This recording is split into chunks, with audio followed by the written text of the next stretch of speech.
दोस्तों, ये एक बहुत दुखद विषय है कि हमारे समाज में होने वाले किसी भी क्राइम को हम जेंडर से क्यों कंपेयर करते हैं। किसी का मर्डर हुआ, किसी के साथ रेप हुआ या कोई भी घटना हुई, हम फोकस करेंगे कि किसने किया, मेल और फीमेल, पुरुष या महिला। और अभी ये बात कहना इसलिए ज़रूरी है क्योंकि ये बहुत ट्रेंडिंग हो गया है राजा रघुवंशी के मर्डर के बाद, जिसकी इन्वेस्टिगेशन अभी चल रही है। उसमें बताया है कि उसकी वाइफ सोनम रघुवंशी ने उसका मर्डर करवाया। इस पे इतनी रील्स, इतने वीडियोस आ रहे हैं जिनमें सब में एक ही फोकस है कि उसको उसकी पत्नी, उस एक महिला ने उसको मार दिया।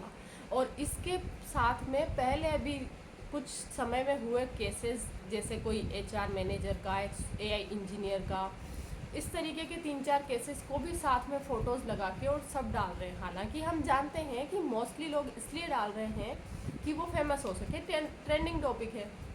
लेकिन मुझे आप ये बताइए कि इन सब से आप क्या दर्शाना चाहते हैं। 4-4 फ़ोटो का कोलाज बना के, 6-6 फ़ोटो का कोलाज बना के आप डाल रहे हैं अपने इंस्टाग्राम पे, यूट्यूब पे, और उस पर ये बातें बोल रहे हैं कि महिला ने पुरुष को मारा, अब क्या करें, अरेंज मैरिज भी सेफ़ नहीं है, लड़के सेफ़ नहीं हैं। आप ये लड़के लड़के, महिला महिला, ये बातें क्यों कर रहे हैं। आपको ये क्यों नहीं समझ में आ रहा है कि मर्डर हुआ है, जो एक क्राइम है वो जो गलत है। उसी प्रकार से महिलाओं के साथ अत्याचार होते हैं तो वो क्राइम होता है और वो गलत होता है, सीधी सी बात है। और जिसने गलत किया, जिसने क्राइम किया, उसको सज़ा मिलनी चाहिए। हमारे कानून में तो मेल फीमेल के हिसाब से नहीं हुआ है ये सब कि अगर मेल मर्डर करता है तो क्या होगा, फीमेल करती तो क्या होगा, ऐसा क्यों। और अगर इसके लिए जो ये बोल रहा है, जो इस चीज़ को बाहर ला रहा है कि आप इस पर फोकस मत करो कि जेंडर क्या है, आप इस पर फोकस करो कि क्राइम हुआ है, तो मेल कम्युनिटी पीछे पड़ गई है ऐसी बात करने वाली महिलाओं के या रिपोर्टर्स के। कि आप क्या कहना चाहते हो कि लड़कियों के साथ अत्याचार होते हैं तो आप बराबरी करोगे, अब महिलाएं पुरुषों को मारेगी? नहीं, ये बहुत गलत बोल रहे हो आप बात को समझो पहले, उसमें क्या बोला जा रहा है। ये बोलने की बात है कि अगर समाज में अत्याचार महिला के साथ होता है तो हमारे पुरुष प्रधान देश भारत में ये आम बात हो जाती है कि कोई बात नहीं, महिला को थप्पड़ मारा, कोई बात नहीं, महिला को मर्डर किया, कोई बात नहीं, महिला का रेप हुआ, है ना। और जब ये इसका उलट हो जाता है तो आप सब हाईलाइट फोकस में आ जाते हो, 4-4 6-6 फोटो के कोलाज बना के डाल रहे हैं। क्यों? आप ये क्यों नहीं बोल रहे हैं कि एक मर्डर हुआ है जो गलत हुआ है।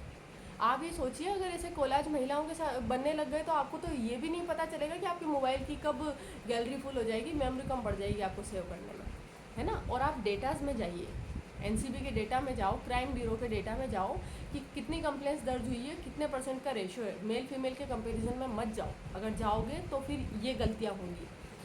थोड़ी थॉट बदलो, समाज बदलेगा तब जाके ये क्राइम रुकेंगे। आप लोग समाज नहीं बदल रहे हो। हमारे देश के प्रधानमंत्री मोदी जी तो इस पे फोकस कर रहे हैं कि हम कैसे एकता लाएं देश में, कैसे हिंदुत्व को अपनाएं, कैसे उसको बढ़ावा दें। और आप लोग मेल फीमेल से आगे ही नहीं बढ़ रहे हो तो फिर आप उस पर कैसे जाओगे। सोचने वाली बात है कि आप ये जो जिस तरीके की पहले ही समाज में हमारे हज़ारों कुरीतियाँ हैं, हज़ारों बुराइयाँ हैं, सालों सदियों से चली आ रही है, जिसकी वजह से ही आज के क्राइम हो रहे हैं। आप इस चीज़ को ये समझने की कोशिश कीजिए कि क्राइम क्यों हो रहे हैं। ये क्यों कहा जा रहा है कि डाइवोर्स को लीनियंट बनाया जाए, क्यों? क्योंकि फोर्स, समाज के दबाव की वजह से ये गलत रिश्ते होते हैं। समाज के दबाव की वजह से कि महिलाओं में अत्याचार हो रहे हैं तो महिला फिर भी जितना वो कहते हैं, जितना सप्रेस करोगे किसी चीज़ को उतना ही बड़ा ब्लास्ट होगा। तो सही चीज़, सही डायरेक्शन में अपनी थॉट लगाएं, सिर्फ मेल फीमेल के चक्कर में आपस में लड़ाई नहीं, समझे। आप कभी आप धर्म पे लड़ते हैं, कभी आप किस पे लड़ते हैं। न्यू ट्रेंडिंग हो गया आपका कि मेल फीमेल पे ही लड़ रहे हैं। आपने एक भी न्यूज़ नहीं देखी होगी अभी राजा रघुवंशी वाले केस में, जिसमें ये कहा गया हो कि एक मर्डर हुआ जो कि क्राइम को परसेंटेज को बढ़ा रहा है। नहीं, आपने ये देखा कि एक और महिला ने पुरुष का कत्ल कर दिया। नहीं, अरेंज मैरिजेस बुरी हैं तो लड़कियों के लिए भी हैं और लड़कों के लिए भी है, अगर अच्छी है तो दोनों के लिए है। समझिए आप बात को। मेल फीमेल की लड़ाई में जाएंगे तो एक दूसरे को गलत ही साबित करते रहेंगे। ना तो मेल सही है ना फीमेल सही है, अगर क्राइम दोनों ने किया है तो दोनों गलत है। काश आप मेरी बात समझें। Thank you.